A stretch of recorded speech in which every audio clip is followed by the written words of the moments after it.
Good morning. Good morning. Afternoon it is, right? It's still morning. As a former third grade teacher, I would greet my little people, and I will not sing for you. I'll make an attempt. I would say, good morning, good morning, good morning, and how are you today? I'm delighted to be here. My heart is filled, and I thank President Happy Fernandez for the affirmation that yes, it really does matter to be an advocate for young people, many of whom don't have a voice on the fourth floor of City Hall. I love the arts, and to be a champion wherever I go is a joy. And to help people understand that women are moving the needle every single day, and we need to lift up and celebrate women who are brave enough to step out there to do that. So let me thank you formally, President Happy Fernandez. Let me acknowledge the Board of Trustees that are here, and know that, young ladies, that these leaders that you see here are like eagles. You will find that eagles do not flock. You have to find them one at a time. And I would be remiss also not to celebrate these young women. We're so encouraged. We need your energy, we need your intellect, we need your perspective in what we do, because ultimately you are going to move in and run our government and our churches and our institutions. So I need to say a personal thank you for the courage you show every day to step up and be leaders amongst your peers. Let me thank the organizers for allowing me to be here for this extraordinary milestone in your academic journey. And I'm delighted to speak at the first and only Visual Arts College for Women in the United States, still anchored in the tradition to grow leaders, have the financial independence, but first and foremost, seek excellence in art and design. You should know that you are not just a part of any ordinary visual arts school in any city.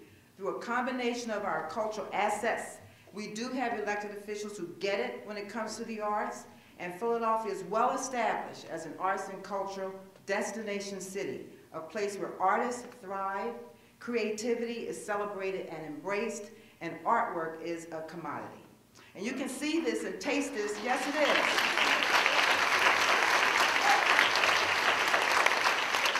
You can see this and taste this every first Friday in Old City. The Manayunk Arts Festival, held every June, an extraordinary artistic experience, or in Liquid's Art for the Cash Poor, which you can find at the Crane Arts Building.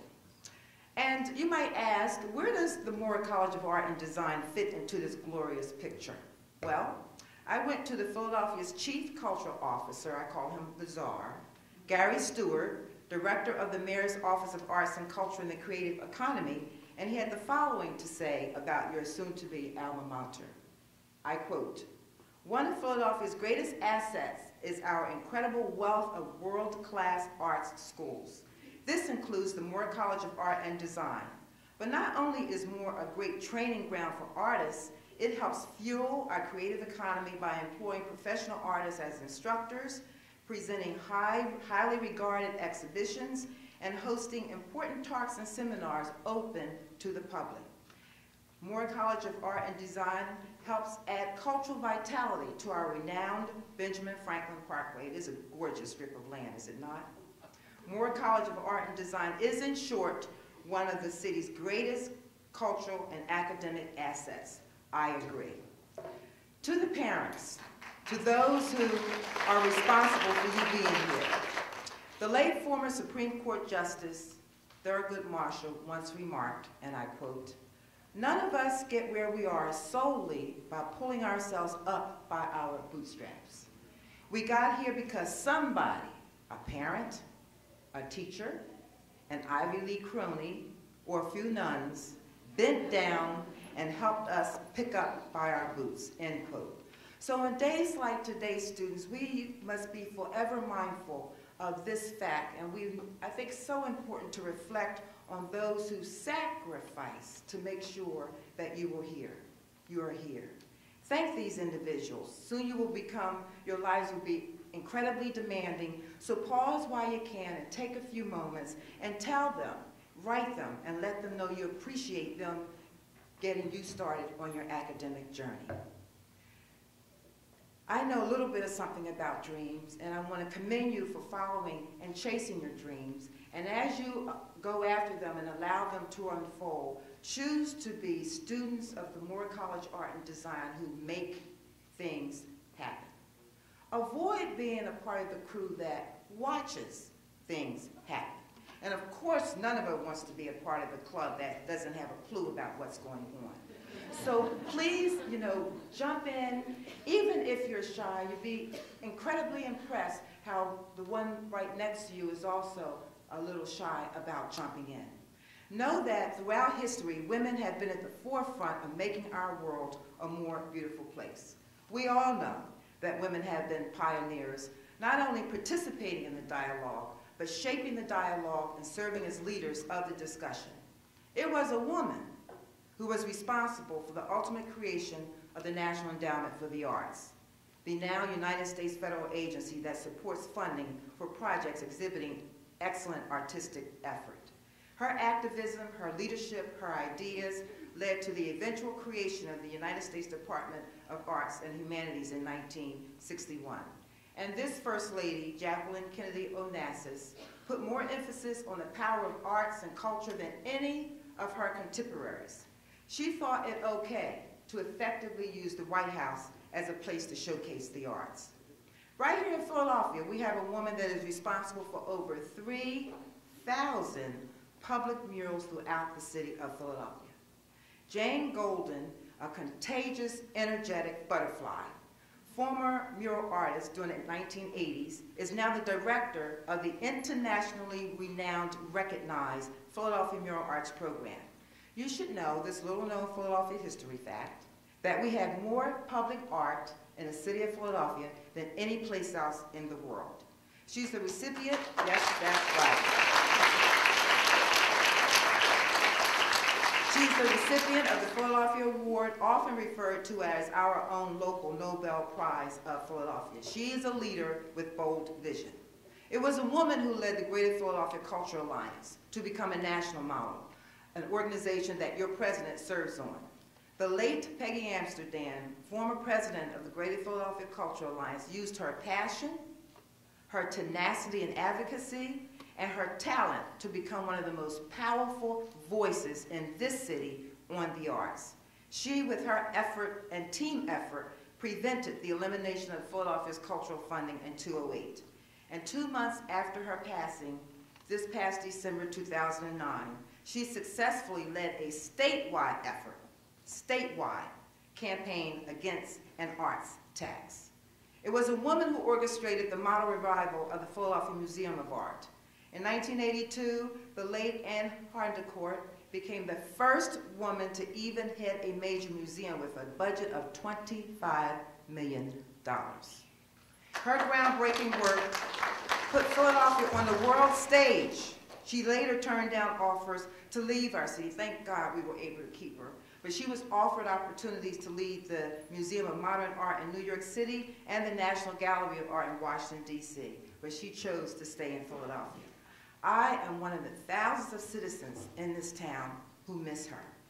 Lastly, I'll share with you quickly a woman who shook up the fashion industry, beating giants like Michael Kors and Marc Jacobs. She has recently been celebrated as Accessory Designer of the Year. I love her. She did this only 4 years after opening her first store in New York City.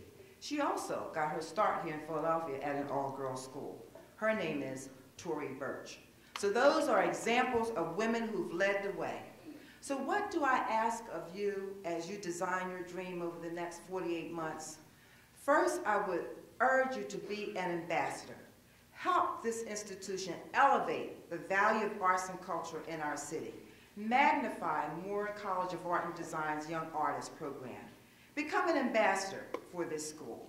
I would say, diplomatically, denounce, but then enlighten those who view the arts as a soft issue.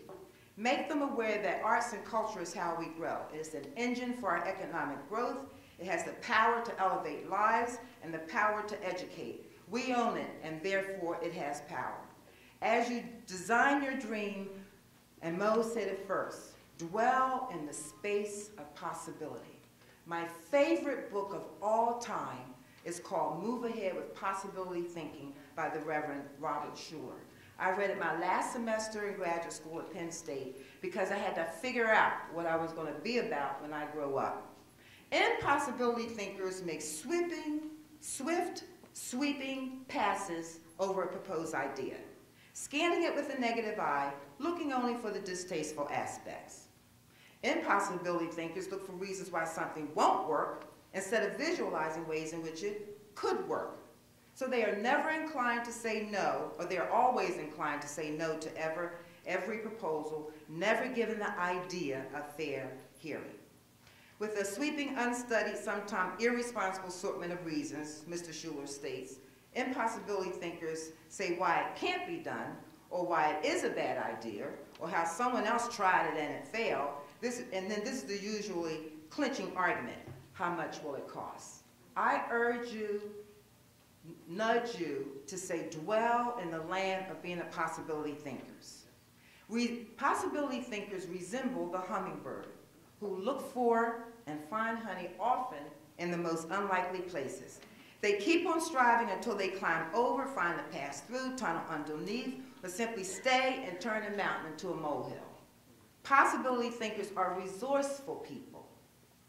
Their attitude is where there's a will, there's a way. Now, it might take me a minute to figure it out, but they succeed.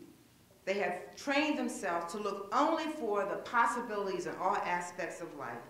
And lastly, possibility thinkers perceptively probe every problem, and it does state in your annual report that Moore College of Art wants to train you to be problem solvers. They look at every proposal and opportunity to discover the positive aspects present in almost every human situation. And President Fernandez touched on that lightly. I was one of them, a possibility thinker. I was a short dancer at 5'3", in New York City, only wanted dancers who were 5'6". But I auditioned for a show, and I put 5'6" on my application, and I just wore 3-inch pumps. And I got the job. So it wasn't because I couldn't dance, it's just because I was short. Lastly, make excellence your blueprint. Make excellence your footprint. Make excellence who you are. And know that prior, proper planning will always prevent what? A poor performance. Lastly, as you design your dreams, seek to become a part of this broader community. I applaud the university for what they do in getting you out and about from the world right here at Moore College of Art. And know that President Happy Fernandez has led by example in becoming a part of the broader community by serving on a number of boards, a couple of which I've stated. In closing, as you design your dream, dare to be great. Marianne Williamson offers the following that was famously quoted by President Nelson Mandela. Our deepest fear is not that we are inadequate. Our deepest fear is that we are powerful beyond our measure. It is our light, not our darkness, that most frightens us. We ask ourselves, who am I to be brilliant, gorgeous, talented, and fabulous? Actually, who are you not to be? Congratulations to this class of 2014. You have 48 months to move the needle and make a difference. And guess what? Philadelphia will be richer for your talent, your creativity, your intellect, and your work. This is not a dress rehearsal, young ladies. This is the real thing. So dream big. And if that doesn't work, you retreat, you evaluate, you reemerge, and then you dream bigger. Congratulations.